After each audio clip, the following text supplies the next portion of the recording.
பரிசுத்த நாமத்துக்கு ஸ்தோத்திரம். கர்த்தருக்குள் பிரியமானவர்களே, நம்முடைய ஆயுசு நாட்களிலே கடந்த 6 மாதங்கள் நம் தேவனாகிய கர்த்தர் கடக்கச் செய்து இந்த ஜூலை மாதம் முதல் நாளின் அதிகாலை வேளையிலே கர்த்தருடைய பெரிதான கிருபையினால் உங்களை வாழ்த்தி உங்களை வரவேற்கிறேன். விசேஷமாக இந்த புதிய மாதத்தின் வாக்குத்தத்த வசனம், அது யாத்திராகமம் 33ஆம் அதிகாரம் 14வது வசனம், என் சமூகம் அவனுக்கு முன்பாக செல்லும் என்றார் என்பதே.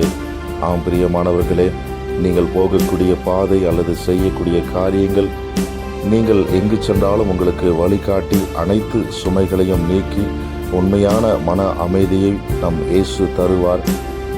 ஆம், முதலாவது இஸ்ரேல் மக்களை வனாந்திரத்தில் வழி நடத்தியது போலவே உங்கள் எதிர்காலம், குடும்பம் மற்றும் தொழிலில் கடவுள் உங்களுக்கு முன்னால் சென்று ஆபத்துக்களை நீக்கி வழி நடத்துவார். இரண்டாவது, உங்களுடைய வாழ்க்கையில் இருக்கிற கவலைகள், சோர்வு மற்றும் பயனறிந்த சூழ்நிலைகளில் கடவுளுடைய சமூகம் உங்களுக்கு முன்பாக இளைப்பாறுதலையும் மன அமைதியும் தருவார். தொடர்ந்து கர்த்தர் தாமே இந்த புதிய மாதத்தின் துவக்க நாளில் இருந்து வருகிற ஒவ்வொரு நாளிலும் உங்களுக்கான சுக ஜீவ பலன், நீங்கள் செய்கிற எல்லா விதமான காரியங்களிலும் கர்த்தர் தாமே உங்களை யாவரையும் ஆசீர்வதித்து பலப்படுத்தி பாதுகாத்து வழி நடத்துவாராக.